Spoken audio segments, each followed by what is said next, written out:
and narrative change in very different ways and in very with enormous repercussions from casting, from funding, from the creative, from producing. And as we dive into this conversation, we also have to ask, like, what exactly does narrative change mean? And how do you affect it in your work? Jump in? Yeah. We scripted that a little bit, but it's okay. I just kind of forgot. Hey, everyone. I'm just really happy to be here at the Sunrise House, which is particularly just like special and inspiring because I think, 5 years ago, 10 years ago, this house would not have existed here at Sundance. And I'm really glad that it does. But when I think about defining narrative change, for me, I tend to look at it through a very personal lens, which is thinking about the kinds of content that I had growing up and the kinds of stories that impacted me and taught me about the world. And I think, if I'm going to be honest about it, a lot of the popular culture that I had growing up as a South Asian American kid here was centered around generally white voices, generally white male voices. And that had a pretty significant impact on my self-esteem, my self-worth as a kid. I've realized much later in life, I was a big bookworm growing up, and I'd spend a lot of my time in the library and read a lot. But because I was so influenced by everything I saw around me when it came to movies and shows, when I envisioned the protagonists of the novels that I was reading in my imagination, I envisioned them as whites. I never envisioned that someone like me, or that looked like me, or looked like my family, could be the hero of a story. That's really sad. And so when I think about narrative change, I think for me, it's, as a producer, putting the limited bandwidth, time, resources, energy, effort that I have into telling stories that I believe will impact that next generation, so that they have people to look at and can actually, I think we all talk about seeing ourselves on screen, but I don't what people don't think about is just how much that impacts how you move through the world and your ability to take up space in the world. And so I think that for me is the primary goal of narrative change. I also think the stories that we tell have the ability to affect others too, and how they view our communities as well. And so for me, that's a really powerful part of it. And in addition, stories have this crazy power to really affect change. And so for me, my very first job was working for Jonathan Demme on a documentary on Haiti. And we ended up using that documentary to show to Bill Clinton to affect policy surrounding Guantanamo and the illegal detention of Haitian refugees. And so from a very early point, I really understood the power that story has. And that's just sort of been something that I've carried through my life. And now with some of the work that I'm doing at Rideback, or I've been doing at Rideback, and I don't know if we're going to get into what we're specifically doing or how we're approaching it, but we have a bit of a differentiated view on how we're going about the work. We're focused on, we're empowering and supporting BIPOC creators who want to tell mainstream stories that in their own personal voice that better reflect society. And so our specific mandate is to focus on people that are mid-career, which oftentimes other programs do focus on people that are just starting out. So we're differentiated in that point from that perspective. But also in the idea of working on mainstream stories that can go out broadly to help affect change. That's a big component as well. Obviously, there's a lot of other organizations that support stories that are more personal, or and our stories are also personal but also commercial, but stories that might not go out more broadly and that are really important as well to get out into the world and for people to consume. But our focus is specifically on stuff that can go out broadly. We are also focused on really.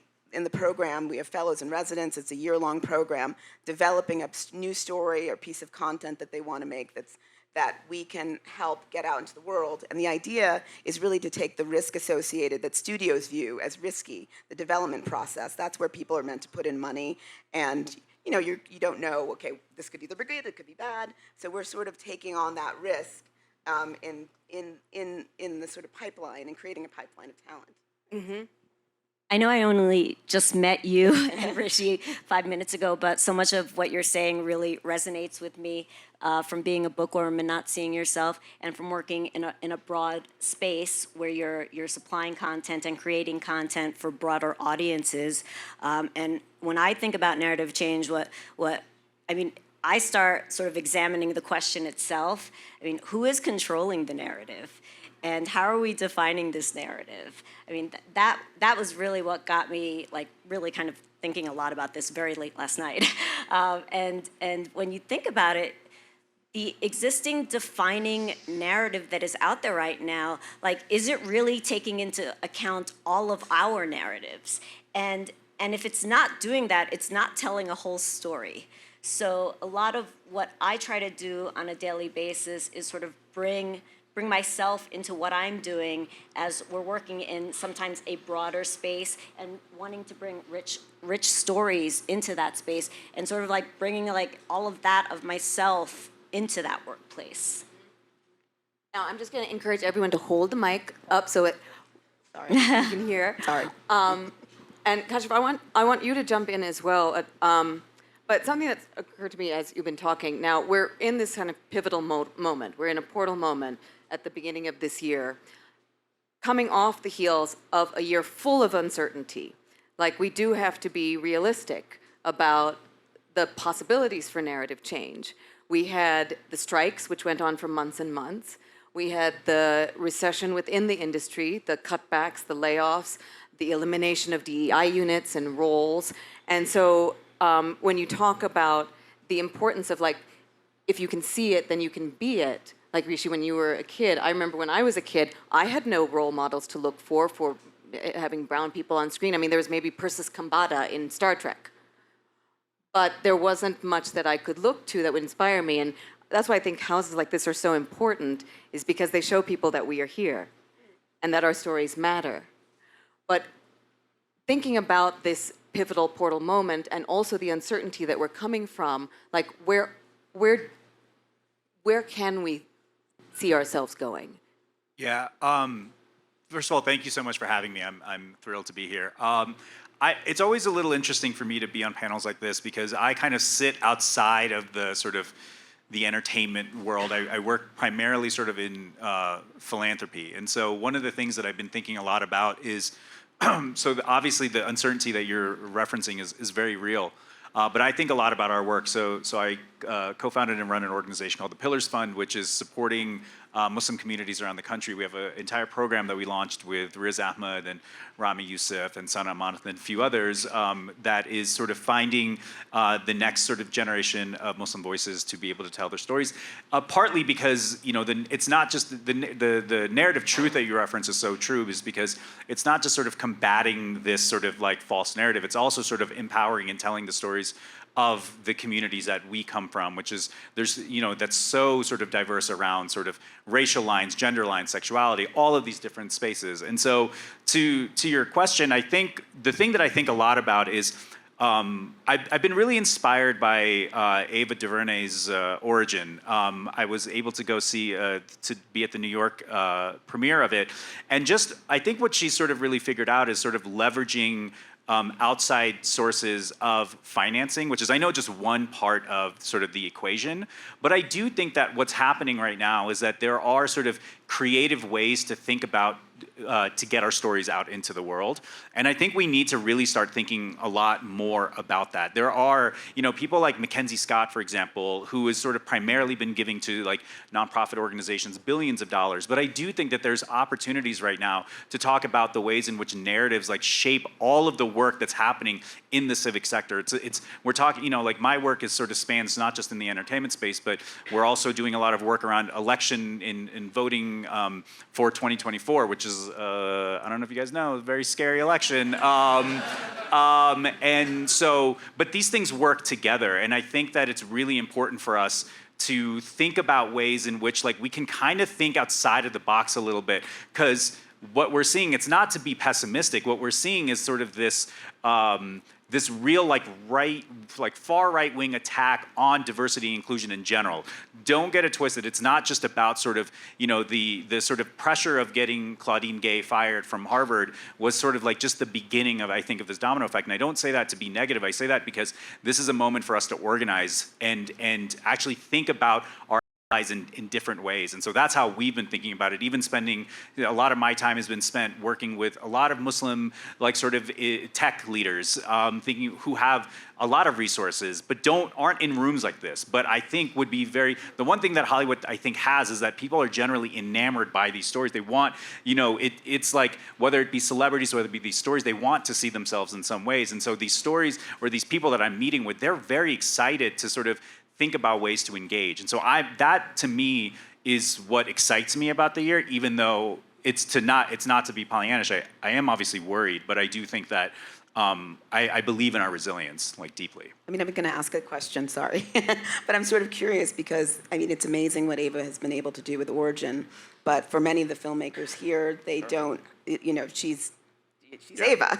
Yeah. And so, so I guess my worry is just about how we all are able to move forward with distribution, right? Because I think we do need to start thinking about alternative distribution channels and platforms, and how are those going to come together?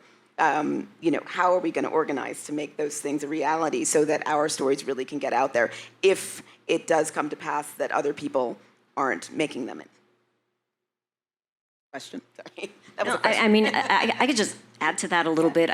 What the issues that we're seeing around us are very real, and we do kind of have to support each other as a community. Those DEI roles that may not be there anymore. That was so additive in the studio and network system, and those of us who are still working in those spaces, the importance of leaning into that. I'm not a DE&I executive, but it's just naturally part of how I do my job, and I kind of think we all have to do our part in order for these projects to get going. I may sit far away from you as it relates in the world and what we do day to day, but without the others out there fighting for us and championing us, those that are here, we really need to sort of double down on it.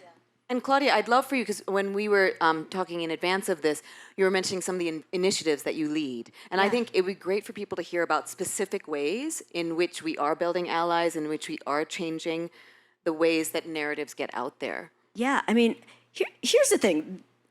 These studio and network systems, they've been working sort of the same way for so many years since they were created, and when they were created, they were not created to serve underrepresented communities. They were again created to support the dominant narrative, going back to the business of narrative change. And something that I do at work is I work on several initiatives, and I don't want initiative also I keep hearing a little bit almost like a negative knock on the word initiative these days. So I've expanded upon it as well, and I like to call them initiatives and activations, because they're activated and we have very real results that we want to attain. So I work very closely in putting on a showcase that comes out of the CBS network for underrepresented performers who may not have the opportunity to get in front of some of the development execs and producers, and we put that on every year.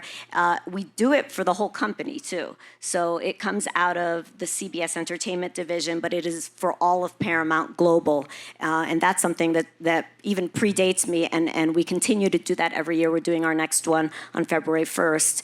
And in the midst of all the seismic change and shifting that was going on, and when we weren't able to cast roles, my department really, again, leaned into who are we not looking at, and who are we not lifting up, and who are we not bringing through the door? And we really took a look at the disability space, and when we weren't able to cast roles and do that part of our jobs, we built a database and initiative in order to support performers with disabilities, and it came about very organically because there was so much work to do in that space, and now it's just become part of our jobs, which is always the goal, is for it to just be part of how we do the jobs. Because if we're not letting everyone into the net, like what are we actually doing? We're not doing our jobs.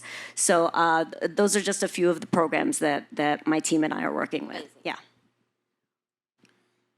To jump in from the producer side, I think, having had to go through what was a really painful year last year during the strike and having to kind of like really help guide Hillman Grad through that process and trying to just literally stay alive and stay afloat as a company full of people of color, and looking around at all of our contemporaries that were all companies that, happen to be the companies that include people of color that were all really suffering during that time, and going, all right, it feels like the diversity renaissance, the diversity experiment is over, right? That Hollywood had decided that they don't want to take risks on diverse projects. Everything's going to shrink. There's going to be less money available. There's not going to be people, DEI executives within companies that are really there. And it was a kind of sobering moment in time for us. But I think within kind of these times of kind of difficulty, I think we see opportunity also come about. And I think that opportunity is very ripe and well here at the Sundance Film Festival, because I think there's a massive opportunity in independent film. And in a moment where studios and networks are afraid to take those risks in those filmmakers, we've really put an emphasis on lower budget productions and going, okay, what is that sweet spot of $5 to $7 million budget movies from underrepresented filmmakers, writer-directors, things that have the opportunity for breakout potential? We're talking about genre, we're talking about horror, thriller, talking about broader movies and projects as you're referencing. And how do we just be really smart about it? How do we get scrappy? How do we continue to fight for our people and help get to those audiences specifically? I know that we can't rely on studios to market our projects appropriately and correctly. That's a problem I've had on almost every single project I've been part of. And so I think within this moment, I've been really happy to see that it's like the resistance is building, in that we're entering like a different part of the cycle, and we have to dig in our heels and fight for each other and fight for those filmmakers that Hollywood is going to say doesn't have the chops, doesn't have the experience, doesn't have the resources, those actors that don't have the credentials, and we're in the kind of positions that we are all in on this stage. I think we have to be the ones to build support systems around those individuals. And I think like saying an actor has gone through the CBS Diversity Workshop already makes them more appealing to a casting director. I have had the fortunate opportunity to work on a program called Rising Voices, which is sponsored by Indeed, in which we give filmmakers $100,000 each to make a short film. They come out of that program having run a full production and been produced and mentored under Hillman Grad. All of a sudden, they're now more appealing and less risky. And so we're having to find the loopholes. We're having to find like the ways that we can break people in and kick down the doors. And it's not going to be easy, but I think the moment that we're in right now is a very, very pivotal one, and it's one where we need to kind of force our position and stay here. Actually, one of our residents is one of the Indeed. Omar. Shout out Omar. So shout out to Omar, who I think.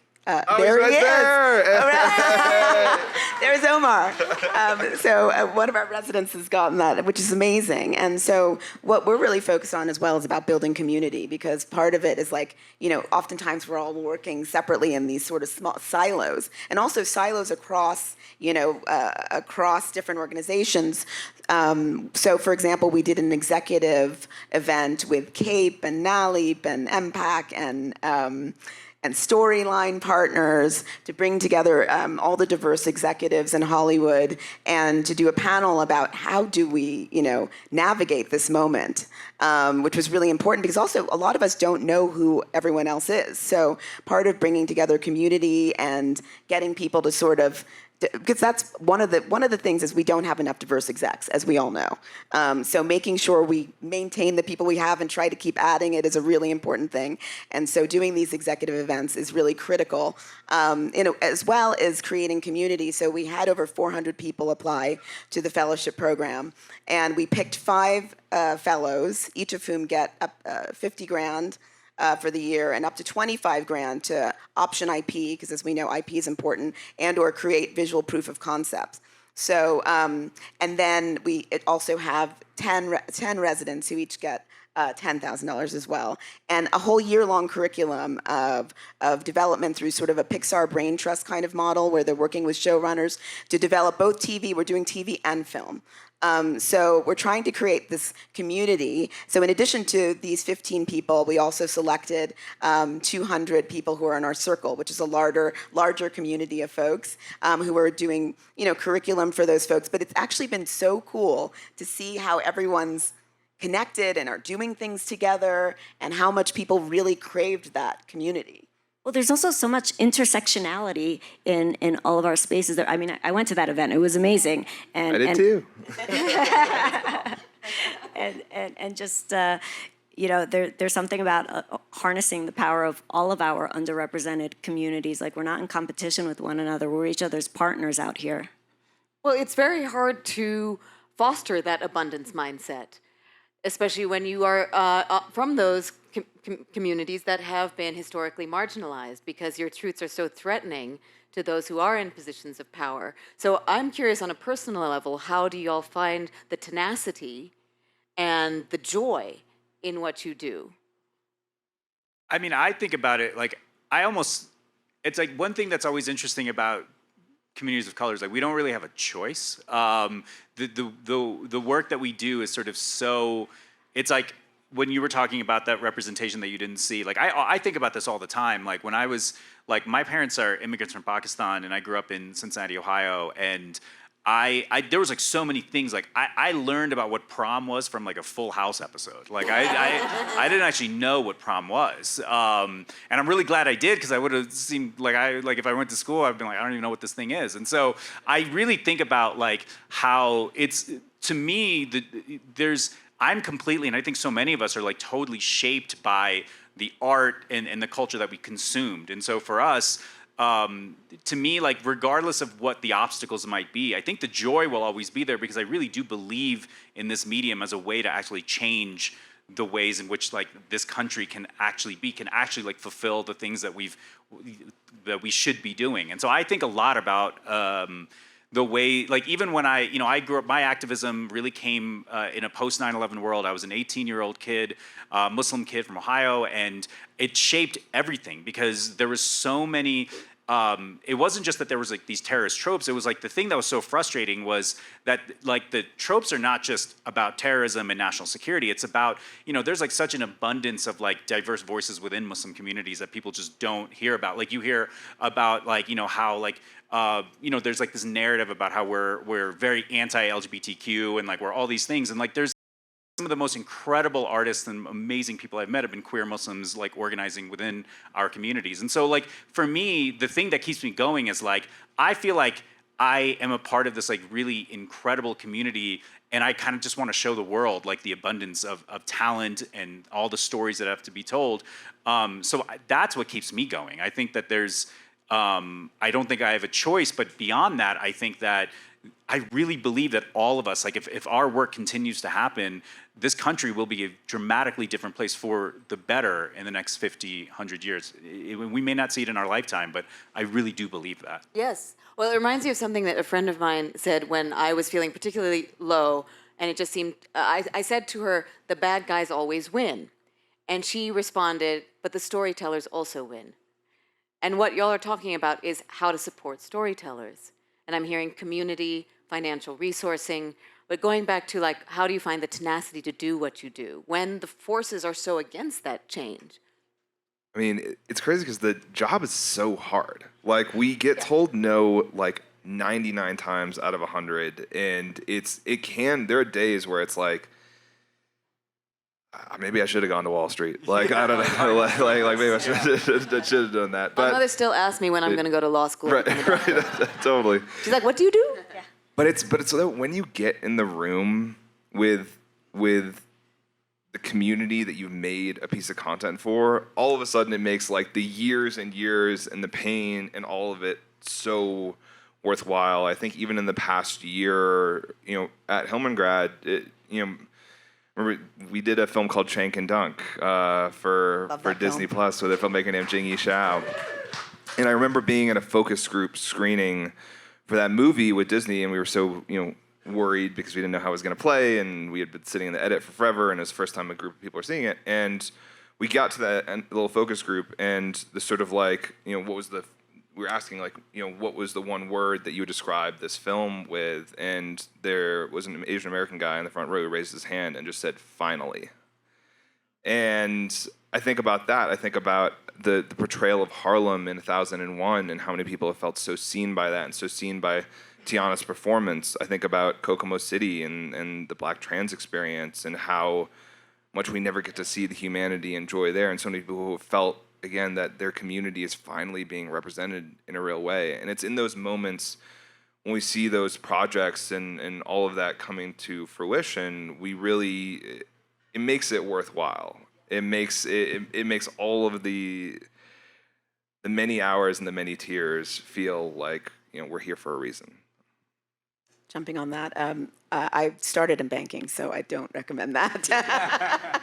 But also kudos to you, because I grew up in Harlem, and Avi's movie captured the time and place so beautifully. I could touch it and feel it. It was amazing. And so, yeah, this work is so hard, but I can't see myself doing anything else. I mean, I really believe in our 5 fellows and our 10 residents. I love their projects. I want to help them make them happen, make them a reality, and support their careers going forward. I mean, I feel like these are like lifelong, connections, and that's really what motivates me, because I want to see them win. Mm-hmm.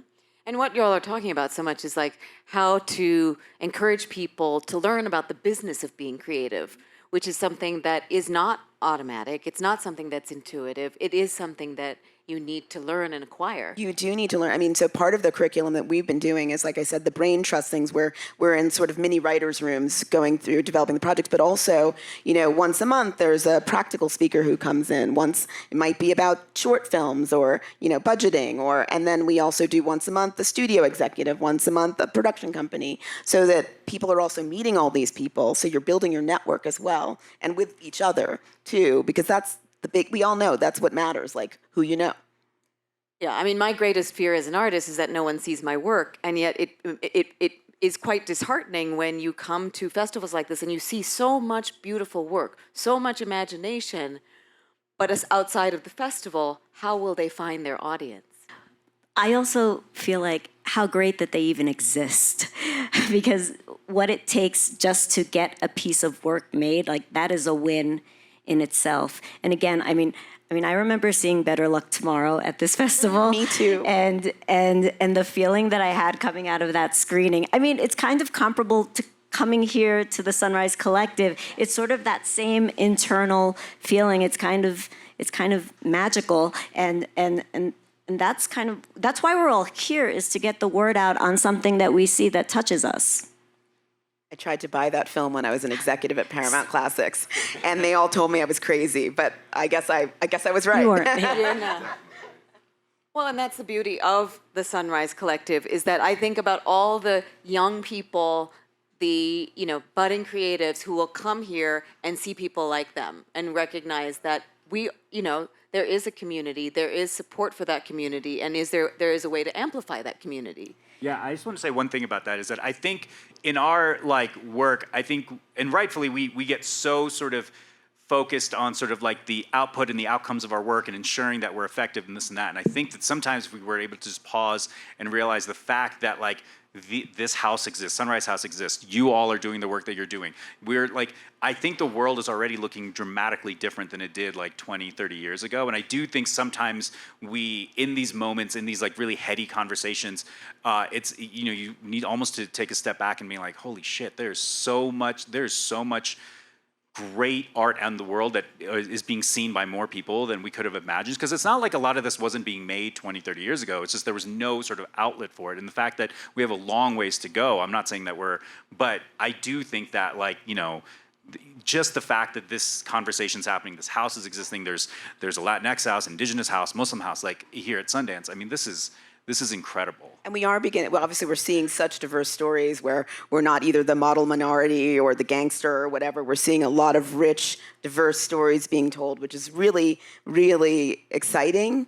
I do worry about this distribution element because it's great to see these stories, but also we need them to work. We need people to go see them and support them. And so, again, I don't know, anybody out there, let's start a distribution network for these stories. Well, yeah, I mean, I've been saying to whomever I feel has influence and can make things like this happen, we need like a group of funders or studio executives who are willing to be loss leaders. Like, it can't only be about making your money back. It can't only be about an investment, because when we lose the storytellers, we lose the witnesses.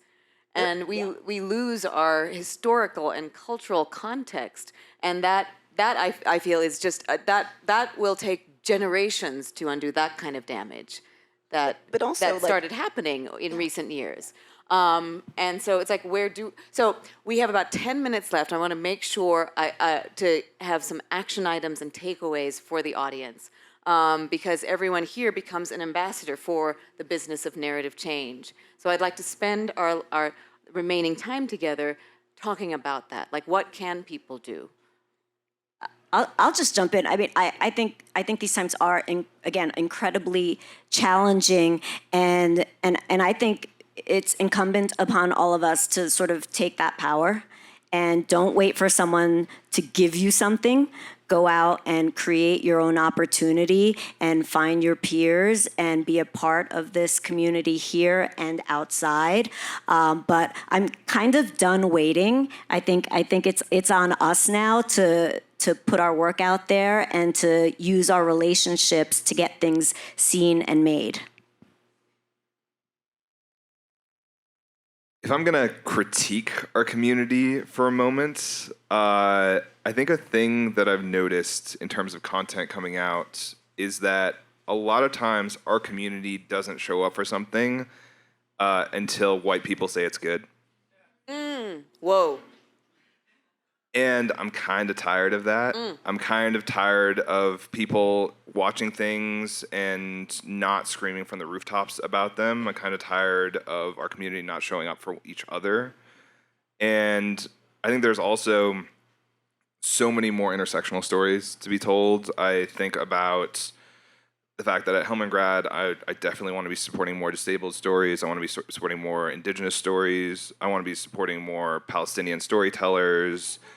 I want to be doing a lot better of a job in terms of even sort of like the power and advocacy that we have within our community, helping to uplift other communities as well. I definitely want us to get away from that siloed approach and to really be supporting each other. You know, from this first year, like, obviously there's so much work to be done in terms of who applied to the program, what were the numbers like, you know, what were the percentages. You know, I would love for more Muslim American people to apply to the program. You know, actually, as Zeba brought to my attention, you know, the majority of Muslims in America are African American. Yeah. I want to see those stories too. So I think, like, I want to see more Native American people apply to this program. And I think the great news is that since we've done this first tranche, hopefully people have gotten the word out to more people, and we'll have even more people apply for next time. Well, that makes me think of something I heard in the spectacular conversation between Daniel Day Kim and Lucy Liu early today. How many of you were here for that? Just spectacular. And one of the things that Lucy said that really resonated was, you can't be fed if your mouth is closed.